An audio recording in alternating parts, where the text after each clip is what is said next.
तो हेलो दोस्तों, कैसे हैं आप? वॉर गॉड सिस्टम के एपिसोड 69 के साथ हाजिर हूँ।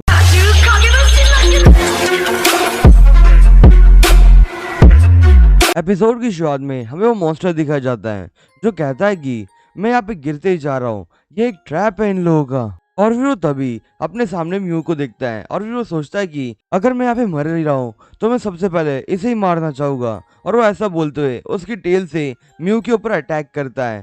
वो जैसे ही उसे मारता है वैसे उसका अटैक उसके आर पार हो जाता है। और एक्चुअली वहाँ पे जो म्यू खड़ी थी वो उसका सिर्फ एक होलोग्राम था, और जो असली वाली म्यू थी वो तो होलोग्राम के पीछे ही है। और फिर वो तभी तुरंत ही वो नीचे गिरने लग चुका होता है, क्योंकि उसके नीचे की जमीन थी वो टूटने लग चुकी थी।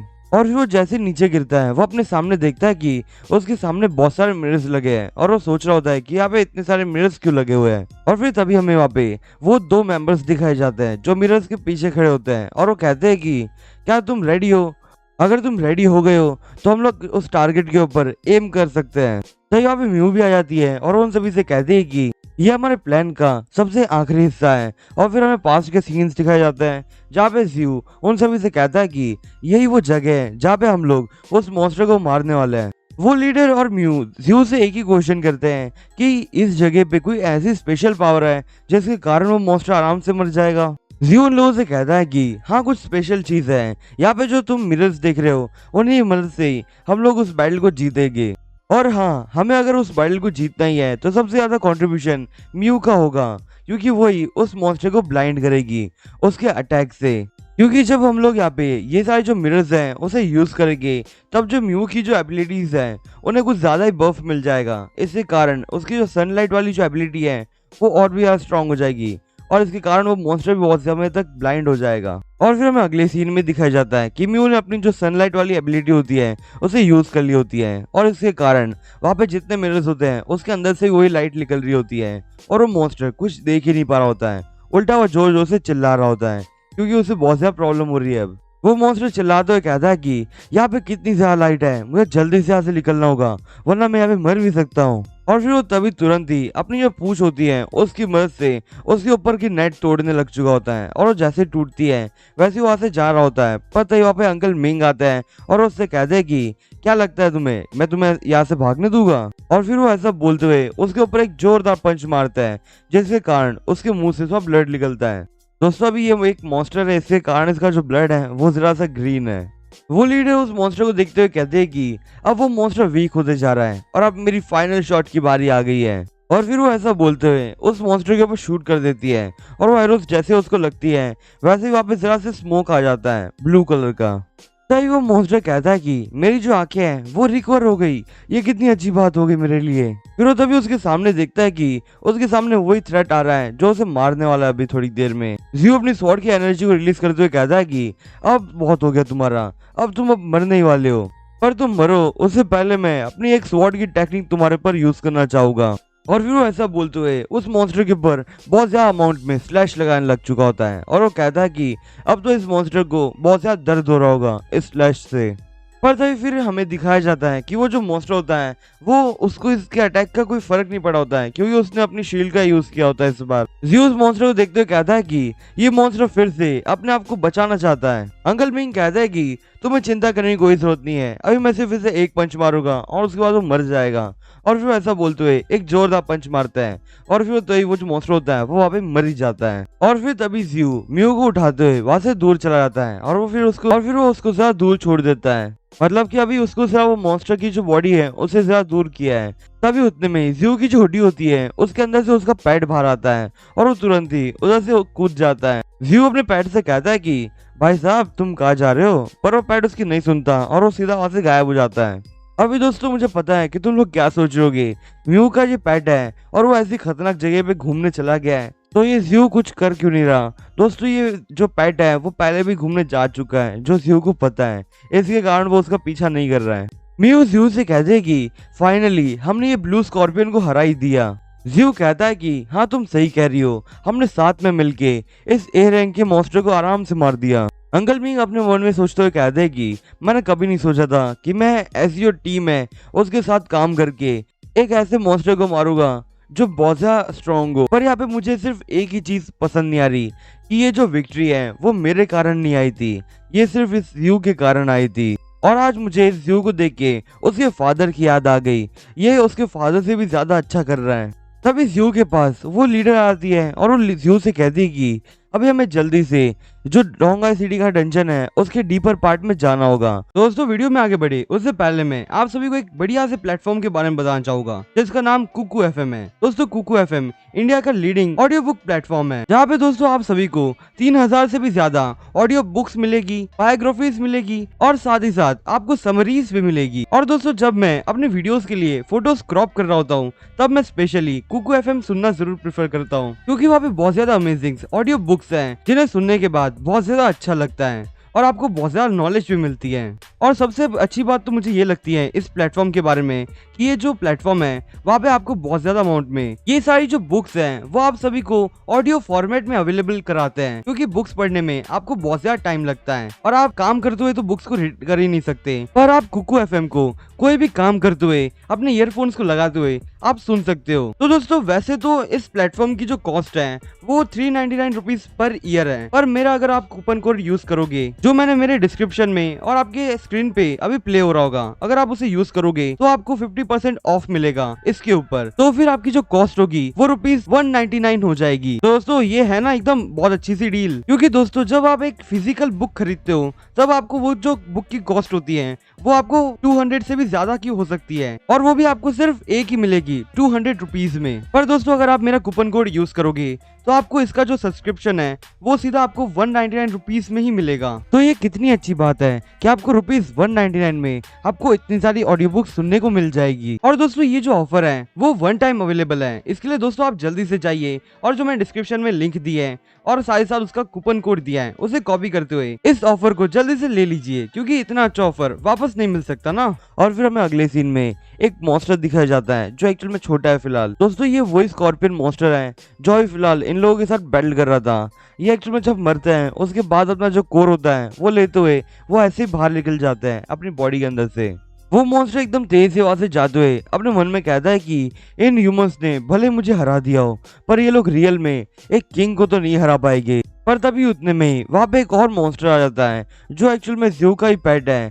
वो स्कॉर्पियन मॉन्स्टर भी उसको नोटिस कर लेता है और वो कहता है कि ये कौन है। तभी फिर वो मॉन्स्टर ज़्यू के पैड को देख लेता है और कहता है कि तुम तो वही हो ना जो उस लड़के के साथ थे। तभी वो जो पैड होता है वो उस मॉन्स्टर को तुरंत ही खा जाता है।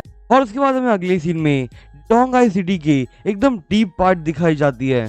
वहाँ पे एक्चुअल में बहुत सारे लोगों के स्केलेटन्स पड़े होते हैं और उसके बाद हमें अगले सीन पे ज़्यू दिखाया जाता है जो एक पीक के ऊपर खड़े होते हुए उस जगह को देख रहा होता है और फिर अपने मैप में देख के कहता है कि यही वो जगह है जो हमारे मैप पे मार्क की है, हमें यहाँ पे आना था। अंकल मिंग कहते हैं कि ये तो बहुत खतरनाक लग रहा है हमें। तभी लीडर अंकल मिंग से कहते हैं कि ये खतरनाक क्यों ना हो, क्योंकि ये डोंगाई सिटी का एकदम डीपर पार्ट है। ज़्यू उन लोगों से कहता है कि भले वो जगह एकदम खतरनाक क्यों ना हो पर मैं तो भी वहाँ पे जाना चाहूंगा, क्योंकि वहाँ पे मेरे फादर के कुछ ऐसे सीक्रेट्स हैं जिन्हें अगर मैं ढूंढ लूँ उसके बाद मेरे फादर एकदम इनोसेंट प्रूफ हो जाएगी।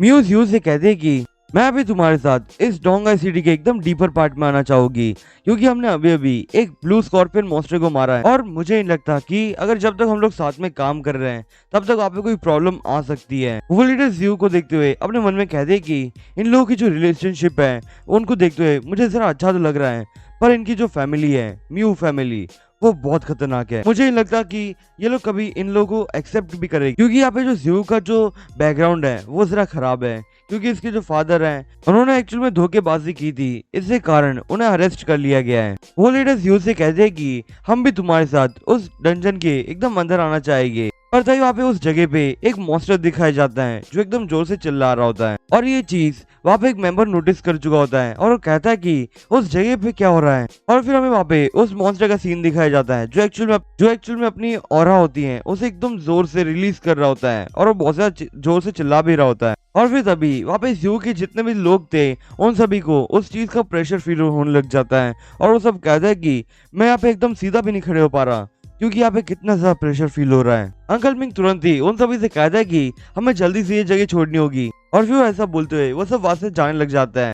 एक मेंबर भागते हुए कहता है कि अभी यहाँ पे क्या हुआ था। अंकल मिंग जियो से कहते हैं कि हमें बस इतना ही आगे जाना चाहिए, क्योंकि हम लोग इसी टाइप के जो मॉन्स्टर्स हैं उन्हें रोक पाते थे, पर अभी जिसने एकदम जोरदार ऑरा रिलीज किया था वो एक एस रैंक का बीस्ट है। और फिर वो अंकल उस बीस्ट को जरा एक्सप्लेन करते हुए कहते हैं कि ये जो बीस्ट है वो इतना ज्यादा स्ट्रांग है कि उसके सामने जो न्यूक्लियर पावर्स होती है वो भी एकदम लेवल की लगती है अपन को। और ये सारे जो एस रैंक के बीस्ट होता है वो तुम ऐसा समझ सकते हो कि बाकी जो नॉर्मल रैंक के जो मॉन्स्टर्स होते हैं वो इन लोगों की गुलामी करते हैं और वो ये सब उनके किंग्स होते हैं। तो यहाँ पे एक मेंबर कांपते हुए कहता है कि तो फिर ये एस रैंक के बीस्ट का ऑरा था, जिसके कारण मैं यहाँ पे एकदम तेज से भाग भी नहीं पा रहा हूँ। मेरी पूरी बॉडी एकदम शेक हो रही है, जिसके कारण मैं खड़ा भी नहीं हो पा रहा और ना ही भाग पा रहा हूँ। पर अब मुझे पता चल गया कि एक एस रैंक के मॉन्स्टर्स और एक स्टार जनरल में क्या फर्क है।